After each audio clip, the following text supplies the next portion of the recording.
नमस्कार,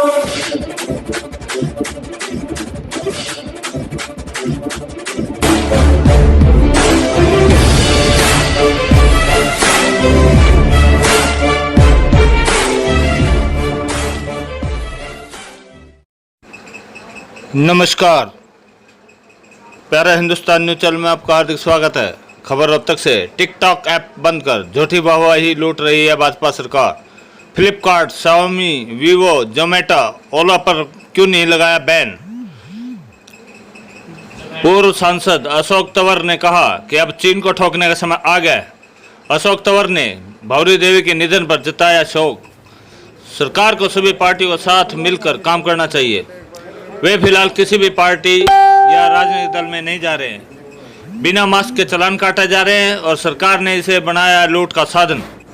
हरियाणा प्रदेश Congress IT cell के महासचिव महेंद्र बागड़ी की दादी श्रीमती भौरी देवी के आकस्मिक निधन पर स्थानीय छोटूराम चौक स्थित उनके निवास पर पूर्व सांसद अशोक तंवर दुख प्रकट करने पहुंचे। इस अवसर पर उन्होंने कहा कि केंद्र सरकार द्वारा टिकटॉक ऐप बैन कर मनोरंजन के एक साधन को बंद करके झूठी वाहवाही लूटने का प्रयास कर रही है और देश की जनता को मूर्ख बनाने का काम कर रही है। उन्होंने सरकार से मांग की कि टिड्डी दल ने किसानों को इतना नुकसान कर दिया है कि सरकार को इसे राष्ट्रीय आपदा घोषित करनी चाहिए और तुरंत किसानों को मुआवजा दिया जाना चाहिए। पूर्व सांसद अशोक तंवर ने हरियाणा सरकार और केंद्र सरकार को कई मोर्चों पर घेरा और उनकी नीतियों की कड़ी आलोचना की। महामारी है, वहाँ आर्थिक मंदी और तमाम समस्याओं से देश और प्रदेश आज परेशान है। आज इस सोनीपत में कानून व्यवस्था की धज्जियां उड़ाई, वहाँ बिल्कुल पुलिस चौकी के साथ ही तो पुलिस वालों के ऊपर गोलियां चली है, कहीं व्यापारियों के ऊपर इस तरीके से होता है, कहीं गरीब के ऊपर जुल्म ज्यादती हो रही है। और जिस तरीके से सरकार को सारी चीज़ों को हैंडल करना चाहिए, चाहे वो कानून व्यवस्था हो, चाहे वो जो सरकार का काम है लोगों को राहत देना, उनकी मदद करना, या देश पे जिस तरीके से संकट है कि नेपाल, पाकिस्तान तो हमेशा से ही दुश्मन देश रहा है हमारा,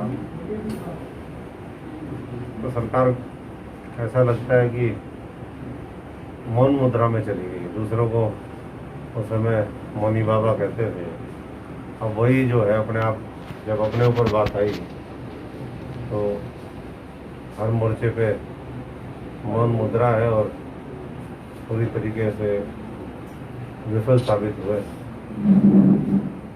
कल ही हमने देखा कि चीन पर जो अटैक किया गया है, वो वहाँ जो हमारी ज़मीन पे कब्जा कर लिया, उसको छुड़वाने के लिए नहीं, आधा किलोमीटर तक चीनी सेना भारतीय सरजमी पे वहाँ पर कब्जा उन्होंने किया है। 9 किलोमीटर तक लगातार उनके टेंट जैसे सैटेलाइट से देखे जा रहे हैं। उन्होंने नदी का रूट बदल दिया। जो हमारा स्ट्रेटजिक एडवांटेज होता था, ऊंचाई पे हम बैठे थे, वो पिछले कुछ दिनों के अंदर कई जगह उसको ध्वस्त कर दिया। ये टिकटॉक और लाइकी और ये छोटी छोटी चीज़ें बैन करने से क्या उसका समाधान हो सकता है? अगर बैन करना था तो सरकार ये किसकी आंख में धूल झोंकने का काम कर रही है? सरकार से जनता पूछ रही है। अगर बैन करना है, पहली बात तो सबसे पहले जो कहते थे सर्जिकल स्ट्राइक्स, और हम जो जिसकी आंख गलत निगाह से हमारी तरफ पड़ेगी उसकी आंख निकाल लेंगे, तो ये तो ऐसा तो नहीं लग रहा है। चीन के संदर्भ में अगर हम बात करें, चीन का तो नाम लेने में दिक्कत हुई सरकार को। कई दिन ये लगे प्रधानमंत्री जी को बोलने की कि चीन की तरफ से इस तरह की जो दुस्साहस है और गुस्ताखी की गई है और हम इस तरीके से उसका बदला लेंगे। और सर्जिकल स्ट्राइक सारी फेल होगी। सर्जिकल स्ट्राइक तो इस समय देश के ऊपर चल रही है। आम जनता, किसान, मजदूर, गरीब आदमी, कर्मचारी, छोटा दुकानदार, वो सर्जिकल स्ट्राइक का शिकार है।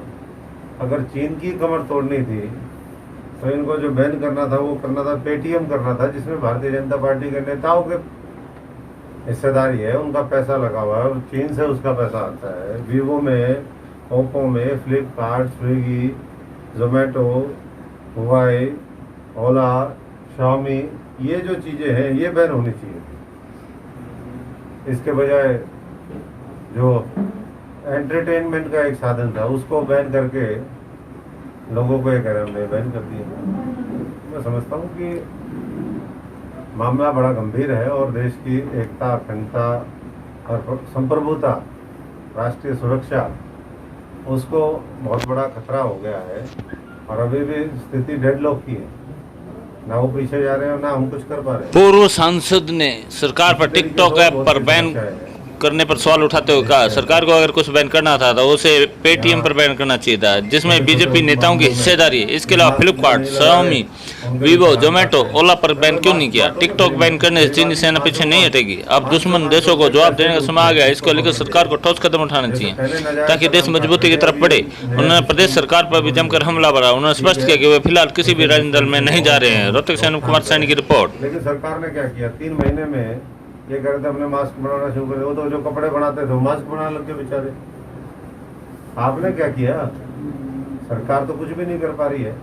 हम आज हरियाणा कोविड के केसों की दृष्टि से अगर हम देखें, जो कोरोना से संक्रमित लोग हैं उसमें हम 9वें स्थान पर हैं।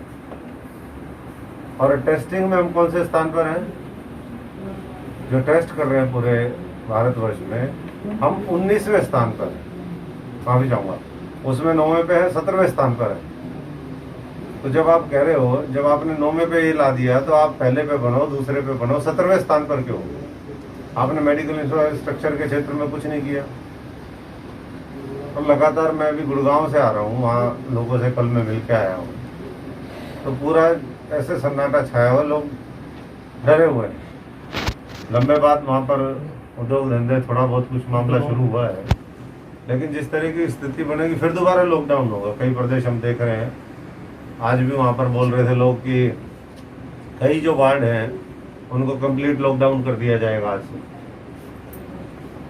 तो इन चीज़ों को देखते हुए और जो हालात हैं, आज टिड्डी दल का अटैक है, प्राकृतिक आपदा है, लाखों हेक्टेयर जमीन टिड्डी दल खा गया, लेकिन सरकार ने अभी तक उसको प्राकृतिक आपदा घोषित नहीं किया है।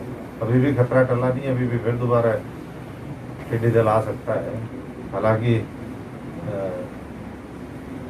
सरकार को इसमें कांग्रेस जैसी पार्टी का सहारा लेना चाहिए। मैं तो कटाक्ष के लिए कह रहा हूँ, क्योंकि उनको जब तक आप अलग अलग दलों में नहीं बांटोगे, गुटों में नहीं बांटोगे,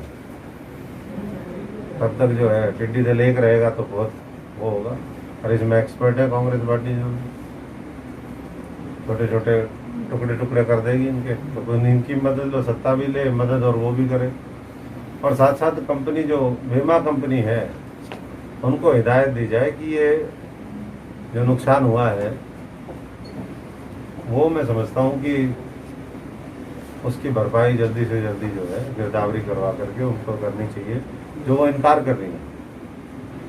तो बहुत से मुद्दे हैं जिसको लेकर के मैं समझता हूँ कि अभी जो पेट्रोल डीजल का मामला है, चुने हुए प्रतिनिधि है, क्या वो किसी भी पार्टी के हों, अभी तक सड़कों पे ही नहीं दिख रहे। कुछ लोग बताया कल आए हैं पहली बार, तो भाई कोरोना कुछ ना करे, थोड़ा जनता के बीच में आ गए, सब लोग मजबूती से सेवा करो। अब बहुत हो लिया ये समय जो पिछले कई महीने निकाल दिए। देश की अर्थव्यवस्था भी संभालो, जिन लोगों ने आपका साथ दिया है उनको भी संभालो, और प्रदेश को, देश को फिर दोबारा सही दिशा में मिल करके लेके जाओ। राजनीति का समय तो नहीं है, लेकिन लोगों के साथ खड़े होने का समय है, जो अभी लगता है कि लोग जो है उस तरीके से खड़े नहीं हैं। कहा कि ऐसी